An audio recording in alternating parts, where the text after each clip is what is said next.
Hello. So in this video, we're going to talk about Jeff Loveness and Jakub Rebelka's graphic novel, Judas. Now, I really like this because Judas, for me, is one of the most fascinating figures in Christian theology, mythology, history, whatever you want to call it.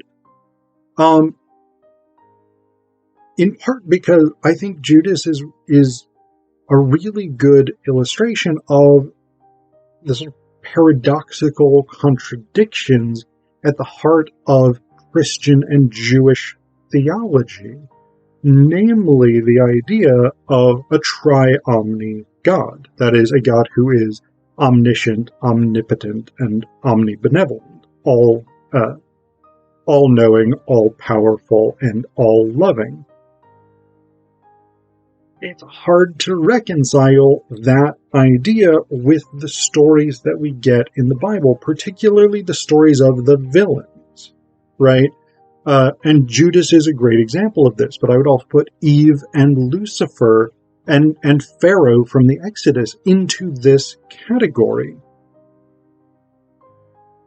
In order for the divine plan to work, and this is one of the things that the graphic novel brings up, we start with Judas saying, "Did you know it would be me? From the beginning, did you know all of it? Why was that why you chose me? Was that the only reason you chose me? I tried so hard to believe, to be good, but you knew from the beginning. I never had a chance." I mean, that's a huge problem for the theory of the tri-omni God, right? Judas has to... So Judas is the villain of the Gospels, right? Judas is the figure who betrays Jesus. Jesus is sent to his death. And so Judas is condemned to hell for all eternity. That's the story. That's sort of the official story. And if you don't look too closely at it, that's fine. It makes some degree of sense. Judas is the betrayer. The betrayer is bad. Therefore, Judas is bad and everything makes sense. But if you actually stop to think about it, in the context of a Judeo-Christian worldview in which God has mapped out the entire structure of all events in the history of the world, it's kind of collapses, right? Because here's the thing. If Judas... So Jesus needs to die in order to be resurrected, right? This is one of the things about Jesus, right? Is his ministry, fine. It is what it is. All the good advice, Sermon on the Mount, all that stuff. Good, great. But it's not crucial. Ultimately, what's crucial is that he overcomes death. He defeats death through the resurrection. Jesus dies, taking onto himself, this is basic Christian theology, a basic gloss.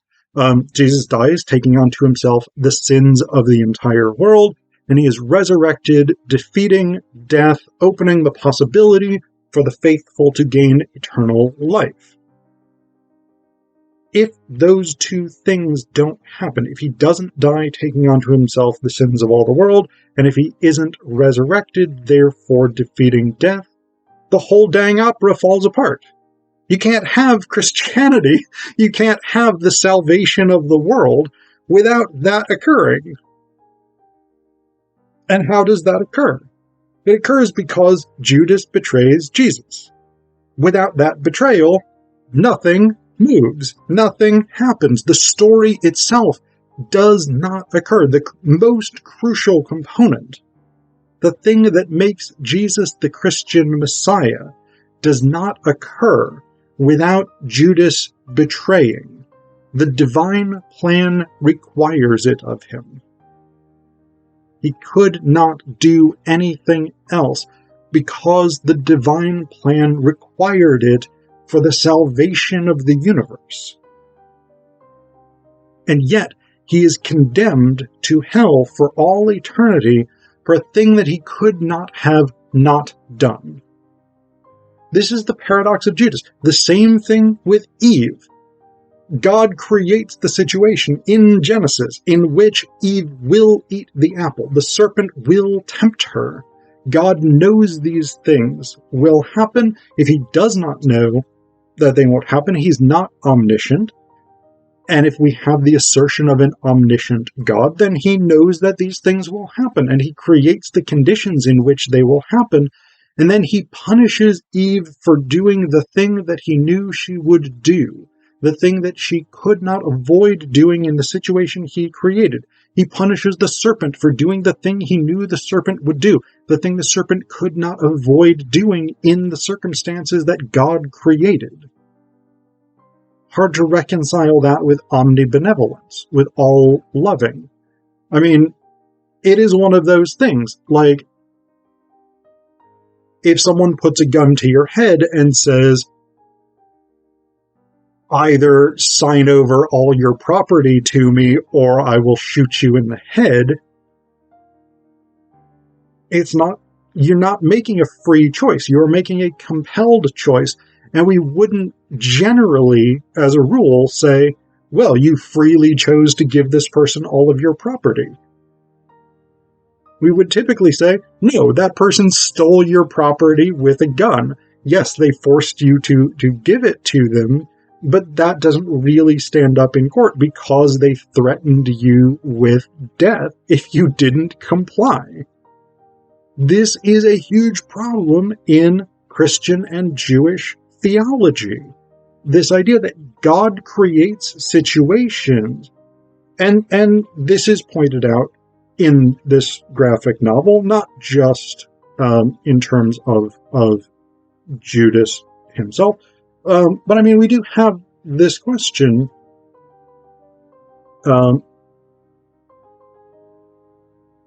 Judas admits that he entertained this doubt. If you could do all these things, if you had this power, if it was easy for you, why was life this way? If you could heal the sick, why is the world so full of suffering? If you could feed the hungry, why does the world starve? If you could walk on water, why make a world where men drown? If you could conquer death, why did she die alone? So that's actually a reference. This bit here is sort of rooted in a little bit of psychologizing of Judas, this idea that his foundational trauma is the death of his mother, which I don't find that interesting necessarily, but it is what it is. That idea, this is what in theology is called the problem of evil. And I've never heard a compelling rationale for how a tri-omni God can be reconciled with the fact that evil happens in the world. But this isn't a theology lesson. I've already sort of theologized a little bit, and I probably will more, but there you go. But this idea is brought up in the graphic novel. Not just the general problem of evil, but the specific problem of villains in the Bible. Lucifer, we get Satan. He hangs out with Judas. He's kind of this, I don't know, sort of very slim, albino type fellow.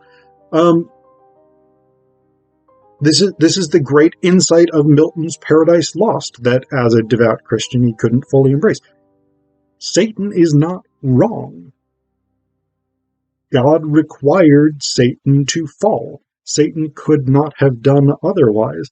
And so, how is it just and fair that Satan be punished? But he also brings up these other figures from the Bible. Pharaoh, from the Exodus story, it says, and God hardened his heart to refuse Moses. God literally made Pharaoh refuse to do the thing so that he could keep punishing the Egyptians. If God had the power to change Pharaoh's mind and make Pharaoh say, yeah, great, take the Hebrews and go. Here's some gold. Here's some resources. have a good time. I hope everything works out for you. Why did God choose to make Pharaoh refuse? So that he could have a villain, so that Pharaoh could be punished, so that the Egyptians could be punished. We have the same thing. Goliath. What did he do wrong? He fought for his people, fought for his civilization, his beliefs. God could have said, hey, Goliath, don't fucking do that. Fight for me, because I'm the real God. No, chose not to. Jezebel, again, she believed in her faith. She had devotion to her gods, and she gets punished because there needs to be a villain to the Elijah story. So we've got this problem that drives the early portion of the graphic novel. And again, I think it's a really theologically fascinating problem. But this isn't the main focus, or this isn't the ultimate sort of lesson of the story. There's two more parts that are really crucial here.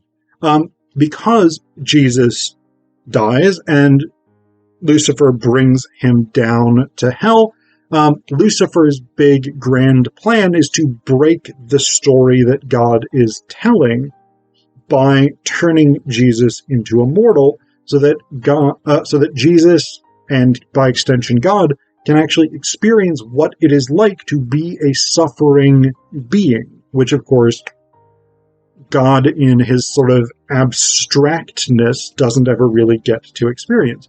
And so Lucifer turns Jesus mortal.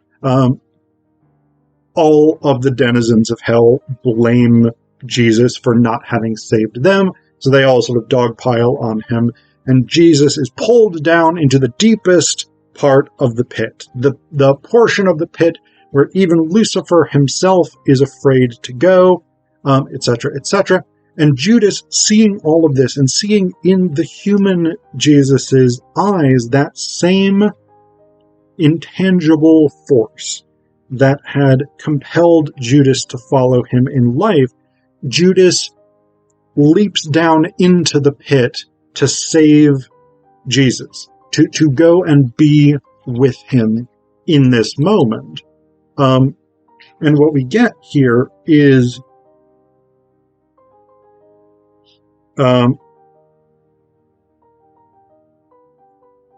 Jesus admits that, yes, I knew all along that you would betray me and that you would be damned to hell for eternity for it. And basically Jesus says, you were my sin. I did not save you. And I think that's actually an incredibly powerful moment. Because, I mean, that's the thing that makes Jesus more interesting than God in some ways. That moment on the cross, and I think Slavoj Žižek, the philosopher, has talked about this. Jesus is the God who doubts his own divinity. And that is the human experience in some ways. When Jesus on the cross says, I think there are different translations into English, either Father, why have you forsaken me? Or my God, why have you forsaken me? That moment, I mean, for a figure who is supposed to himself be an embodiment of God, that moment of doubt is really fascinating. And it's transmuted here into this awareness. I did not save Judas because I needed him to be the villain. That sort of awareness of the self-servingness of God and the treatment of villains in the Bible, I think is really, really interesting. But then Judas picks Jesus up. He says here, and I think this is actually kind of beautiful as well. He knew, that's God in this case, he knew this would be too much for you to bear alone. He knew you would need someone here, a friend at the end of hope. Our ways are not God's ways, our thoughts are not his thoughts. But in this moment, I know exactly why I am. I look up and I feel it. Awesome and terrifying, empty and complete. Is this it? Is this the grace of God? And so Judas sort of lifts Jesus up. Judas, in this reading, is put in hell not as penalty necessarily, or not entirely as penalty, but to be Jesus's comrade who takes him up out of the pit, and by forgiving Jesus, returns Jesus's divinity. And we get this picture here. Sorry, I'm trying to angle. I'm going to turn my light. Okay, so we get this picture, which I think is an interesting one. And of course, one of the things we get in Christian theology is this idea of the harrowing of hell. And this partially arises, I think, from this question. Jesus dies, and then 3 days later, he's resurrected. What is he doing for those 3 days? And so one of the explanations that emerges is the idea of the harrowing of hell. That Jesus goes down into hell and takes up all of the worthy pagans and all of the people who were righteous but had died before Jesus purged the world of its sins. So Adam, possibly Eve, I don't know, but Adam, Moses, Abraham, Isaac, all of these sort of Old Testament figures. It's not real clear how much this extends to non-Jewish figures. But basically Jesus goes down and he's like, hey, all of these people are righteous, but they had died before I came and scooped up all the sins. So now, Lucifer, sorry, you don't get these souls. These are now God's souls. Take it upstairs. So that's sort of one of the ideas that emerges. And so we get this sort of reference to the harrowing of hell as Jesus breaks the gates of hell, as this graphic novel puts it, and ascends to heaven. So that's fine as far as it goes. If that was where the graphic novel ended, though, I would honestly be a little bit disappointed, because that's a very sort of traditional Christian read. Oh, Jesus is just good, etc., etc. The story is right. Heaven is for good people. Hell is for bad people. God is off the hook for being contradictory, for all of these problems that are raised in the first part of the graphic novel. But that's not where the graphic novel ends. And I actually think that's great, because what we get at the very end is Judas wandering through hell, comforting people with Jesus's words. Comforting people, particularly with the Sermon on the Mount. Blessed are those who mourn, for they shall be comforted. Blessed are the merciful, for they shall receive mercy. Blessed are the pure in heart, for they shall see God. This is the end of the story. And what you get at the end is this crowd of followers in hell surrounding Judas, listening to Jesus's words. And that's really interesting to me, because that upends the story, right? The villains are not villains because they are villains. They are villains because of circumstance. Those damned to hell, the people who are supposed to be the ultimate evil in some way, are there not because they are inherently evil, because they are irredeemably evil, but they are there because in some way the divine plan required them to be. And having them gather around to listen to the message of peace, humanity, hope that Jesus brings in much of his earthly ministry, that sort of gives the lie to this idea that they are evil as such, rather than just being victims of circumstance, being victims of, if we're honest, a God who put them where they are.